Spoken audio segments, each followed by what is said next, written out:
At present, what I call scientism is one of the most popular faiths in this world.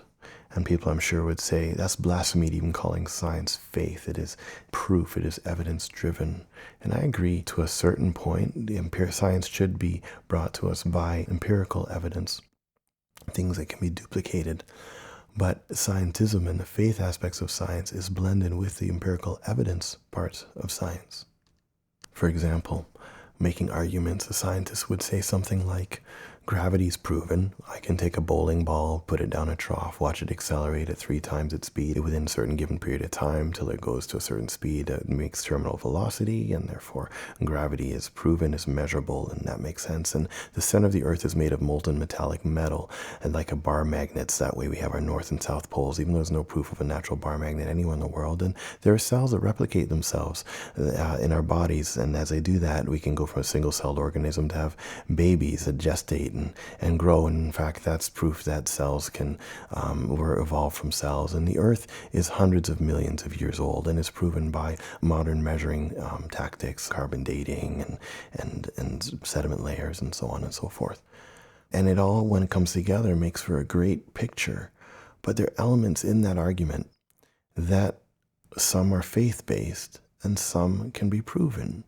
Yes, we can prove that gravity and acceleration is there because we can make a duplicatable experiment showing it.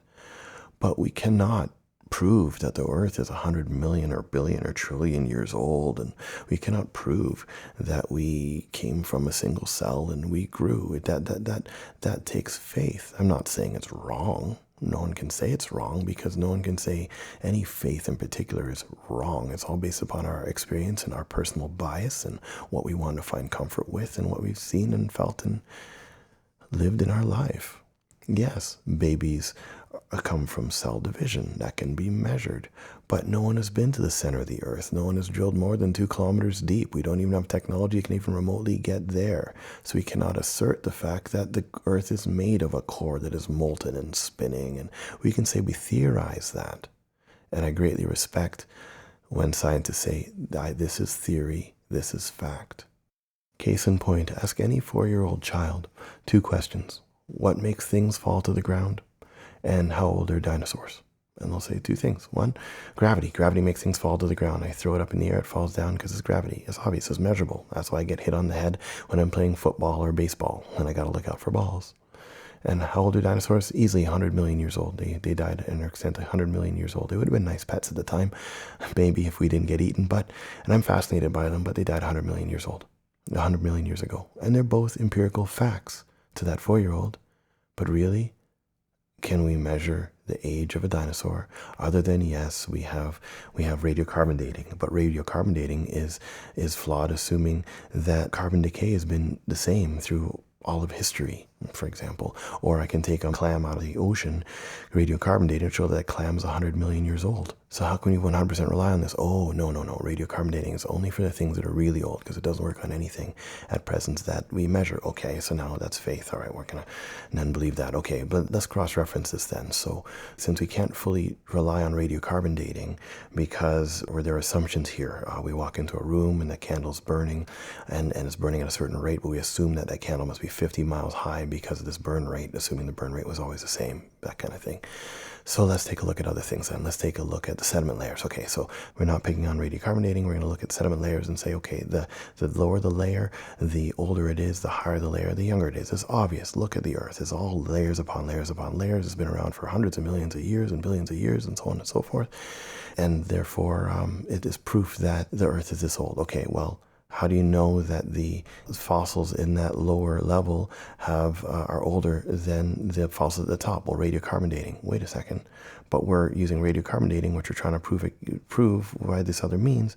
But that you're now using one to try to prove another. Wait a second. Also, how old do you know a sediment layer is in the first place? If we didn't have radiocarbon dating, let's leave that aside. Let's figure out how old a fossil is. Well, you know how old a fossil is by the layer of sediment that is found within. Wait a second. Okay. So we're creating a circular reasoning here. We are knowing how old a fossil is by its sediment layer. We are knowing how old the sediment layer is by how old the fossil is. And then we're using another means of measurement, which is leveraging some assumptions, which also shows that the head of one fossil could be 100 million years older than the tail of the same fossil in the same sediment layer. And why is it we see weird things like human footprints in the same sediment layer as a dinosaur footprint or dinosaur fossils? It makes no sense. I'm not saying that this empirical evidence science is wrong. I'm just saying I got questions. And to leverage these as then asserting that this is 100% proof that the earth is a scientific evidence, proof that the earth is X, that can't be done.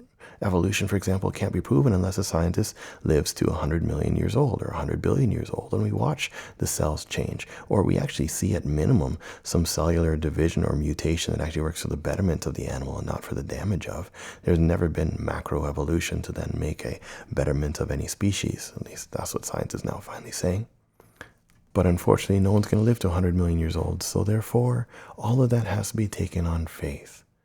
That I read it in a book, the book says this, I believe in this with faith. And that's why I'm sure when individuals debate with scientists, they get into argument very quickly.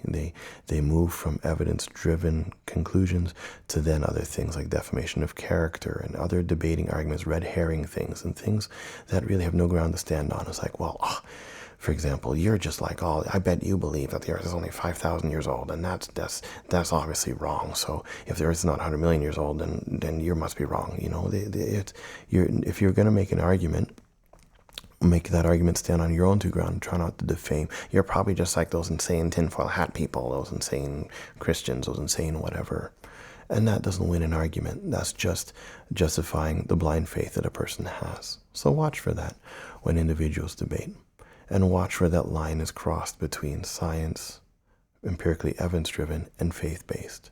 Take a look at scientists that are empirical evidence-based solely, things that can be duplicated in experiments as it's supposed to be. They tend to not be emotionally charged when they're dealing with debates about things.